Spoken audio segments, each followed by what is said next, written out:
ఇందులో బలవంతులము, ఇందులో బలహీనులము ఒకసారి వాక్యం ద్వారా పరిశీలన చేసుకుందాం.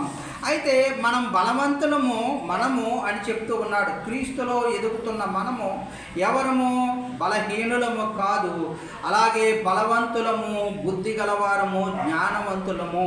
క్రీస్తులో ఉన్నాము అని చెప్పుకున్న వారమందరము కూడా ఈ వరుసలోనే ఉండాలని దేవుడు ఆశపడుతూ ఉన్నాడు. ఎందుకనగా ముందు శుక్రవారం చెప్పుకున్నాం కదండి, మేము క్రీస్తు వారం అని చెప్పుకుంటూ ఉంటాము. అనగా వెలుగు సంబంధి కాబట్టి వెలుగు సంబంధులమై అని చెప్తూ ఉంటాం. కానీ మనలో ఏముంటుందండి? చీకటి ఉంటుంది. చీకటి ద్రోవలో నడుచుకుంటూ వెలుగు సంబంధులము అని చెప్పుకుంటూ ఉన్నాం. ఇది దేవుని యొద్ద అబద్ధకులుగా తీర్పు తీర్చబడిన వారమై ఉంటాము. గమనించండి. ఇప్పుడు మనం అందరము కూడా బలవంతులమైన మనము అని సంబోధిస్తూ ఉన్నాడు. క్రీస్తులో ఉన్న వారము ఏ విధముగా ఉండాలని ఆశపడుతూ ఉన్నాడు. దేవుడు బలవంతులమై ఉండాలి. ఏ విషయంలో బలవంతులుగా ఉండాలి, బలహీనతగా ఉండాలో వాక్యం ద్వారా మనం పరిశీలన చేసుకుందాం. అయితే ఇక్కడ మనకి ఇంకొక ఆశీర్వాదం కూడా వచ్చి ఉన్నది. మనము బలవంతులమై మరలా మనము సంతోషపరచుపడకుండా బలహీనుల దౌర్బల్యము అనగా అలాగే బలహీనులుగా ఉన్న దౌర్బల్యముల కొరకు అలాగే వారికి సహాయము చేయడానికి బద్ధులమై ఉండాలని వాక్యం సెలవిస్తుంది. చూసారా, మనము ఇతరులకు బలహీనుల కొరకు దౌర్బల్యములో ఉన్న వారి కొరకు ఏమి అయి ఉండాలి? బద్ధులమై ఉండాలి. వారిని కాపాడడానికి బద్ధులమై ఉండాలి. అనగా సైనికులై ఉండాలి. సైనికుడు ఎలా ఉంటాడండి? ఇప్పుడు వరదలు వస్తాయి, ఎవరు చేస్తారు? సైన్యం వచ్చేస్తుంది. ఏం చేస్తుంది? వారిని సేవ్ చేస్తూ ఉంటుంది, కాపాడుతూ ఉంటుంది. ఎందువలన? వారు ఆపదలో ఉన్నారు కాబట్టి రక్షించడానికి. అలాగే శక్తిమంతులై ఉండాలి అని వాక్యము సెలవిస్తూ ఉన్నది. అయితే మనకి రోమా 14వ అధ్యాయంలో 1లో ఉంటుందండి. ఇక్కడ ఆహార విషయంలో మనకి కొన్ని విషయాలు చెప్పి ఉన్నారు. ఎందువలన అనగా మనకి అందరికీ తెలుసు, మంచి భోజనం చేసుకున్నాం అనుకోండి అనగా ఆరోగ్యకరమైన తీసుకుంటే ఏమొస్తుందండి? బలము వస్తుంది, శక్తి వస్తుంది. ఆహారము సరిగా తీసుకోకపోతే శక్తిహీనత వస్తుంది. ఈ రెండింటి గురించి ధ్యానం చేసుకుంటూ పౌలు గారు అయితే విశ్వాసము అనే బలమైన విశ్వాసము దగ్గరికి తీసుకొచ్చారు. ఆ విషయాలు మీ ముందు ఉంచాలని ఆశపడుతూ ఉన్నాం.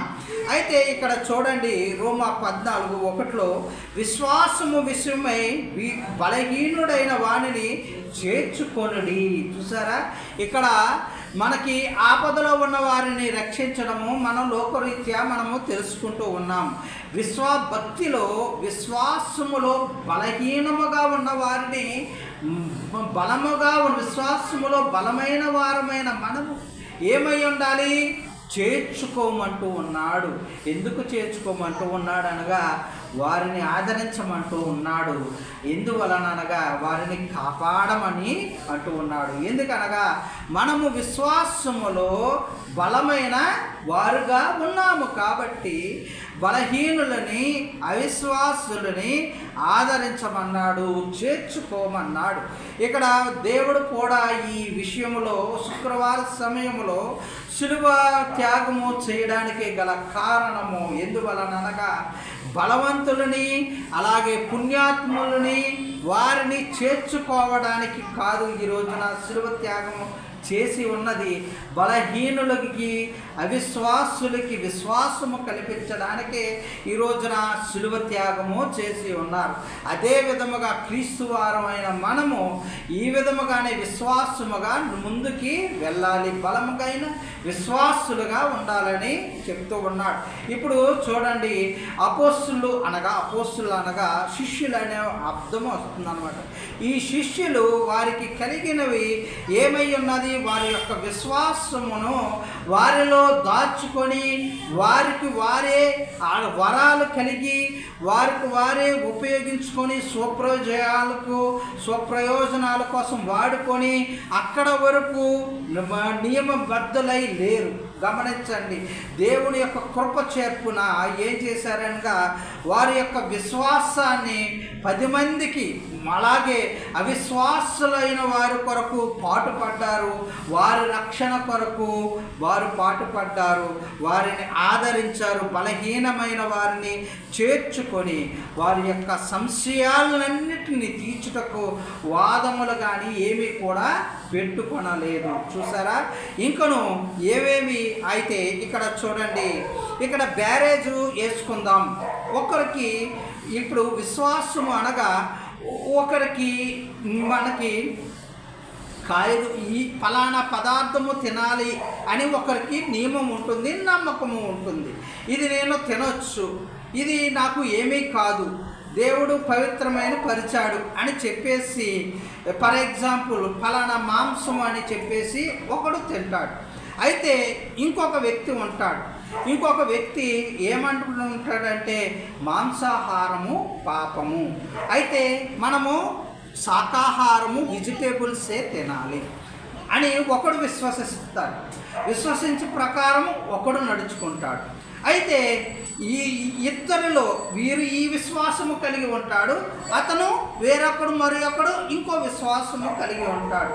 ఈ రెండిటిలో మన దగ్గరకు వచ్చారు, ఏది కరెక్టు అని మనల్ని అడిగితే చెప్తూ ఉంటాము. మనము ఈ దేవుడు చెప్తూ ఉన్నాడు, ఇద్దరికి కూడా తీర్పు తీర్చకూడదు అంటాడు. ఇద్దరికి కూడా నీది కరెక్టు, నీది తప్పు, నీది కరెక్టు, నీది తప్పు అని ఇద్దరికి కూడా తీర్పు తీర్చకూడదు అంటాడు. ఎందుకనగా వారి యొక్క విశ్వాసమును బట్టి ఆయన నడుచుకుంటూ ఉన్నాడు కాబట్టి ఆయనకి అది కరెక్ట్గా అనిపిస్తుంది కాబట్టి ఈయన కూడా ఈ విధముగానే ఇద్దరు. కానీ ఇక్కడ చూడండి, ఈ ఇద్దరును తినని వాడు కూడా ఎవరికి దేవుణ్ణి కృతజ్ఞతాస్తుతులు చెల్లిస్తూ ఉన్నాడు. ఈ తినినవాడు కూడా ఎవరికి కృతజ్ఞతాస్తుతులు చెల్లిస్తూ ఉన్నాడు? దేవుడికే కృతజ్ఞతాస్తుతులు చెల్లిస్తున్నాడు. అనగా ఇరువురిని దేవుడు అంగీకరిస్తూ ఉన్నాడు. ఇరువురిని దేవుడు అంగీకరిస్తూ ఉన్నప్పుడు మనము నీది తప్పు, నీది కరెక్టు అని మనము భేదము చూపించి తీర్పు తీర్చకూడదు. ఇరువురిని చేర్చుకొనుచున్నాడు కాబట్టి వారి యొక్క ఏది నమ్ముతున్నారో వారి ప్రకారము వెళుతూ ఉన్నారు. కాబట్టి ఇరువురిని దేవుడు కృతజ్ఞతాస్తుతులు చెల్లించుకుంటూ, అనగా ఏక మనస్సు కలిగి దేవుణ్ణి ఆరాధించారు. అలాగే ఇప్పుడు అన్యులైనప్పటికీ దేవుడు సకలము అన్ని ప్రాణులు కూడా దేవుని నాలుకను మరలా దేవునికి నాలుక ద్వారా, మోకాళ్ళ ద్వారా ప్రతి నాలుక వంగును అని వాక్యము సెలవిస్తున్న రీతిగా, అయితే నా తోడు ప్రతి మోకాలను నా ఎదుట వంగును, స్తుతి నాలుకయు దేవుని స్తుతించచ్చు అని ప్రభు చెప్పుచున్నాడు. ఈ వాక్యము నెరవేరడానికి మనమందు ఈ అంశము ఉంచినట్లుగా చూస్తూ ఉన్నాం.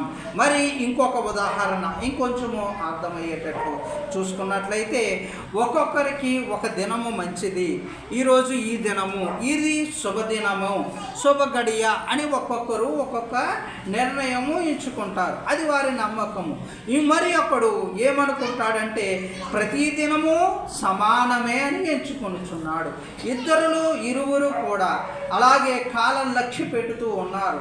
అలాగే ఇరువురిని వారి యొక్క నమ్మకము బట్టి, విశ్వాసము బట్టి వెళ్తూ ఉన్నారు. వీరు ఇరువురు కూడా దేవునిని స్తుతించడానికే. కావున మనము సహజముగా ఏది నిషిద్ధము కాదని నేను ప్రభువైన యేసునందు ఎరిగి రూఢిగా నమ్ముచున్నాను. అందుకనే అపోస్తలుడు పౌలు చెబుతూ ఉన్నాడు, సహజముగా ఏది నిషిద్ధమో కాదు, నేను ప్రభువైన యేసునందు ఎరిగి రూఢిగా నమ్ముచున్నాను. ఏదైనాను నిషిద్ధమని ఎంచుకుని వానికి అది నిషిద్ధమే. నిషిద్ధమని ఎంచుకుంటే అది ఏమవుతుంది? వానికి నిషిద్ధమే అవుతూ ఉంది. అలాగే నిషిద్ధము కానిది మనకి రూఢిగా నమ్ముచున్నాడని అపోస్తలుడైన పౌలు గారు చెప్తూ ఉన్నారు. అలాగే ఇక్కడ చూడండి,